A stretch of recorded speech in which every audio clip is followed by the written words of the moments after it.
처음으로 어제 연설에 이어서 오늘 TV 토론은 어떻게 진행이 됐을까요? 현장으로 먼저 소개를 해드리도록 하겠습니다. 함께 가보시죠. 중도층, 부동층을 향한 그런 마음을 얻기 위한 작업을 어떻게 하실 건지 애매모호하지 않게 좀 구체적으로 말씀해 주시기 바랍니다. 저는 중심이 국민에게 있으면 모든 이런 어려움들, 문제들을 극복할 수 있다고 생각을 합니다. 아까 이제 강성 우파라는 말씀하셨는데 저는 불법에 대해서는 강하고 그러나 어려움에 대해서는 따뜻함을 가지고 있는 그런 사람입니다. 그 당시 촛불이 그렇게 극성을 부리던 그런 시절에 우리 오세훈 후보는 오히려 촛불 집회를 참석했던 것을 제가 기사에서 본 적이 있습니다. 정말 그 촛불 집회가 어땠습니까? 예? 우리 태극기 시민들은 어떻게든지 박근혜 대통령 좀 구해보려고 그렇게 절규를 하는데 참석을 했다는 것은 참 가슴 아픈 일입니다. 그리고 그 당의 대표가 되겠다고 나왔다는 것은 정말 좀 문제가 있다고 보고요.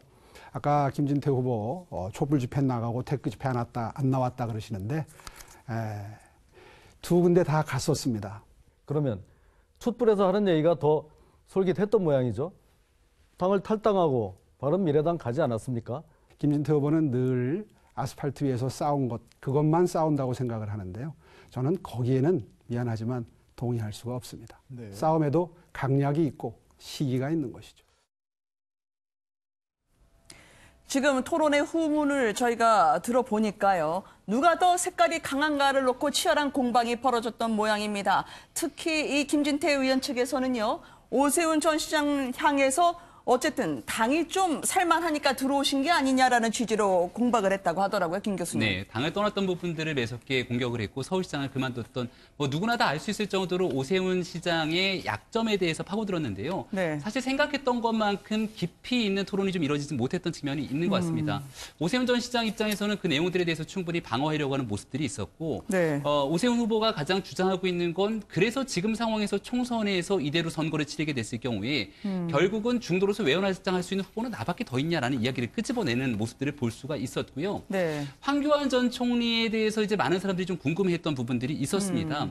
실제로 이번 토론의 과정을 통해서 보다 선명하고 분명한 메시지를 보여줄 수 있을까라고 얘기를 했지만 네. 첫 번째 토론이다 보니까 좀 긴장한 모습들이 역력했던 것 같고요. 우리가 지난번 대통령 선거를 보게 되면은 아무런 자료도 갖고 있지 않은 상태에서 메모만 할 수 있는 빈 종이를 줬는데 네. 이번에는 많은 자료들을 가지고 좀 자료를 보면서 토론하는 모습들이 임했던 게 오게티가 아니었나라는 생각이 듭니다.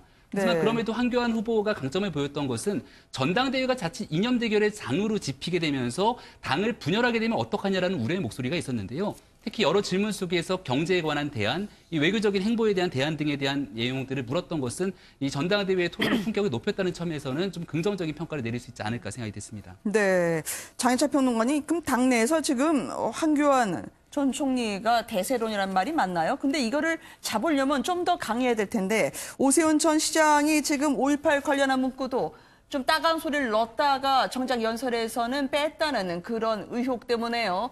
더더욱 이도저도 하지 않는다라는 말을 들을 것 같아요. 그러니까 이제 어제 합동연설의 1차 연설문이죠. 초안에는 오세훈 시장의 연설문 초안에는 정신 못 차린 의원들, 박근혜 전 대통령 죄가 없고 탄핵됐다고 되풀이한다면서 친박 의원들을 정면으로 겨냥을 했고요. 또 하나 수많은 국민들이 희생된 5.18 근본부터 부정하는 어처구니 없는 짓이었다면서 5.18 망언의 세 사람, 특히 김진태 후보를 겨냥하기도 했습니다. 그러나 네. 실제 발표에서는 최종으로 이런 문구가 삭제가 됐었는데 오세훈 전 시장 같은 경우는 기자회견을 통해서 박근혜 전 대통령을 극복하자고 했잖아요. 그러면서 본인의 색깔을 분명하게 드러내고는 있습니다.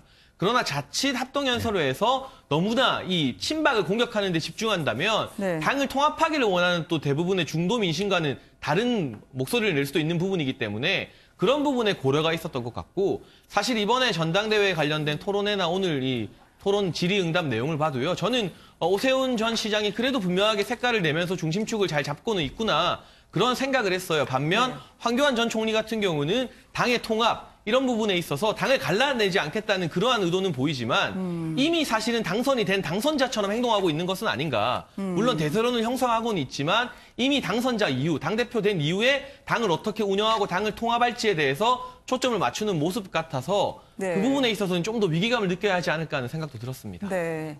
흡인역에서는 황교안 전 총리가 있을지 모르지만 오세훈 전 시장 같은 경우에는요, 더더욱 핵심 지지 기반을 좀 닦아야 되겠다라는 평가가 나오는데요. 김진태 의원 같은 경우에는요, 이 어제 보니까 뭐 제가 대전으로 오는 동안 여기서 다시 돌아가야지 않을까. 마치 이 표심을 공략해서요, 내가 불안하다, 집중적으로 공략하는 극원과 읍소 전략을 아주 자유롭게 구사를 하더라고요. 예. 당에는 이분의 이번 연설과 그리고 토론, 득일까요? 실일까요? 득이 될 수도 있고 실이 될 수 있다고도 생각합니다. 왜냐하면 네. 득이 될 수 있다는 건 무슨 의미냐면 이번 기회에 친박 논란과 관련해서 과거를 좀 매듭지고 넘어갈 수 있는 장을 열어줬다. 그래서 네. 잘 매듭을 하고 극복을 한다면 득이 될 거라고 저는 생각합니다. 네. 그렇지만 만약에 김진태 후보가 유의미한 득표를 해가지고 예를 들어서 그러면은 자유한국당이 강령도 못 지키는 당, 과거로 네. 회귀하는 당 이런 이미지가 쌓인다면 저는 굉장히 큰 실이 될 거라고 생각하고요. 그것은 지금 지지율에 반영이 되고 있지 않습니까? 네. 그거는 예측이 충분히 가능하다고 보고요. 저는 박근혜 전 대통령을 지지하는 분들께 네. 이런 말씀을 좀 드리고 싶습니다. 박근혜 대통령이 국가와 결혼했다. 나는 국가의 발전을 위해서 결혼도 안 하고 혼자 이렇게 해서 열심히 했다. 이런 진정성을 항상 얘기하시는 분이에요. 네. 근데 그런 분을 지금 이렇게 개인의 이익을 위해서 활용하고 악용하는 것을 가만히 두고 보시면 네. 진정한 박근혜 대통령의 지지자라고 할 수 있겠습니까? 그래서 저는요, 김진태 의원이라든가 지만원 씨 이런 부분을 네. 오히려 박근혜 전 대통령의 지지자분들이 속아내 주셔야 한다. 저는 이런 말씀을 드리고 싶습니다.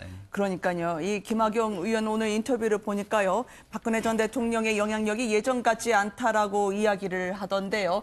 더 이상 이제 공천권을 갖고 계시지 않으니까 그런 당의 현실이 작용한 걸까요? 네, 그렇기 때문에 친박에 대한 영향력이 굉장히 좀 현저하게 떨어졌다라는 네. 분석과 함께 그렇다고 비박 입장에서 완벽하게 힘을 모아서 오세훈 전 시장에게 그 힘을 보태느냐라고 하면 그렇지도 않다는 겁니다. 그러니까 당이 과거와는 전혀 다른 상태로서 약간 혼란의 상태를 겪고 있는 게 지금 한국당이 그대로의 현실을 보여주고 있는 것이고요. 네. 작년도 지방선거를 치른 그 민심 그대로 내년도 총선을 치르게 되면 지금 있는 현역 누구도 TK 지역을 제외하고 나서는 장담할 수 있는 결과가 도출되지 못할 겁니다.